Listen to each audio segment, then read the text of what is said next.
Hello, everyone, and welcome back to Smart English Talk, the podcast where learning English is easy, fun, and natural. Hey there, English learners. I'm James. And I'm Emma. It's great to have you with us again. How are you doing today, James? Feeling fantastic, Emma, especially because today's topic is one of my favorites, phrasal verbs. Same here.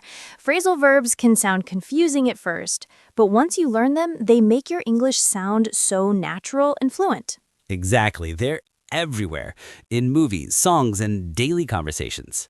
So grab your notebook or open your notes app, because by the end of this episode, you'll understand how to use over 50 phrasal verbs in everyday life. And before we jump in, make sure to subscribe to Smart English Talk and share this episode with your friends who love learning English. Your support really helps us grow.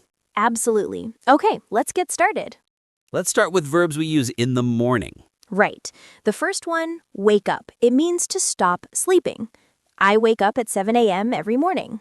And after you wake up, you usually get up. That means to leave your bed. I get up and go straight to the kitchen for coffee. Perfect. Next is freshen up, to wash your face or get ready to look presentable. I need to freshen up before my online meeting. Good one. Then we put on clothes. I put on my favorite t-shirt. And when the day is over, we take off our clothes or shoes. Please take off your shoes before you come inside. Nice. So wake up, get up, freshen up, put on, and take off. 5 phrasal verbs already. Now let's move to things we do around the house. Sure. Turn on and turn off are very common. Turn on the light, please. Don't forget to turn off the TV. Exactly. Then we clean up a room, make it tidy. I cleaned up my desk yesterday. Or throw away the trash. Throw away those old papers. When you finish something, you run out of it. We ran out of milk. Yes, and then you have to go out to buy some. I'll go out to the store. Nice and simple. Let's talk about phrasal verbs for work or study situations. Great idea. The first one is fill out, to complete a form. Please fill out this job application. Then hand in, to submit something. Don't forget to hand in your homework. Right. When you're preparing, you might go over your notes, review them. Or figure out a problem, solve, or understand it. Exactly. When you're working hard but tired, you still carry on, continue. And when you finish everything, you wrap up your work. Let's wrap up this project. Perfect. Those are everyday office words. Okay, time to travel. Yes, we often set off when we begin a journey. We set off early in the morning. And you can pick someone up from the airport. I'll pick you up at 6. If there's traffic, you might get held up, delayed. Right, or your flight could get called off, canceled. Once you arrive, you check in at the hotel and later check out when you leave. Nice travel vocabulary right there. Now, let's look at phrasal verbs for relationships. My favorite. The first one is get along with, to have a good relationship. I get along with my coworkers. Or fall out, to argue. They fell out over money. When that happens, hopefully they make up, become friends again. Exactly. And when you meet someone unexpectedly, you run into them. I ran into my old friend yesterday. If you visit someone casually, you drop by. Feel free to drop by anytime. Nice and friendly. Since this is Smart English Talk, we need some learning verbs.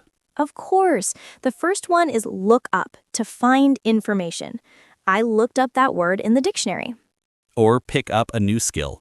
I picked up some Spanish while traveling. Then we have keep on, to continue doing something. Keep on practicing English. And come up with, to invent or create an idea.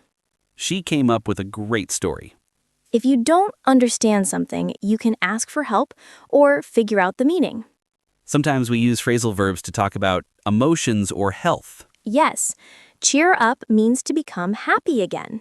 Cheer up, tomorrow will be better. Or calm down, to relax after being upset. When you recover from an illness, you get over it. Exactly. Or give up means to stop doing something. Don't give up on your dreams. That one's powerful. Now, phrasal verbs for phones and messages. Good one. Call back, return a phone call. I'll call you back later. Hang up, end a call. Log in and log out, enter or leave an online account.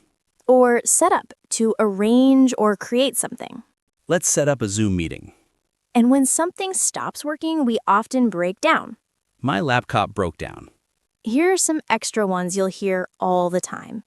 Look after, take care of someone or something. Can you look after my dog? Look for, search. I'm looking for my keys. Come across, find by chance.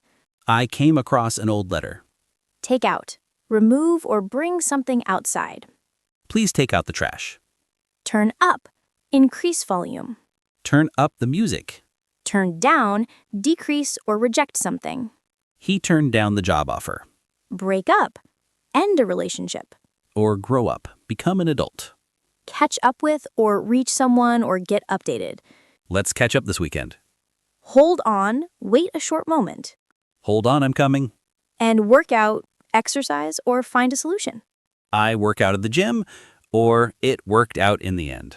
Nice double meaning there. Let's test our listeners a bit. I'll say a meaning and you guess the phrasal verb. All right, ready. I say a meaning and you guess the phrasal verb. I'll say a meaning and you guess the phrasal verb. Okay, ready. To stop sleeping. Wake up. To continue doing something. Keep on. To cancel something. Call off. To visit someone casually. Drop by.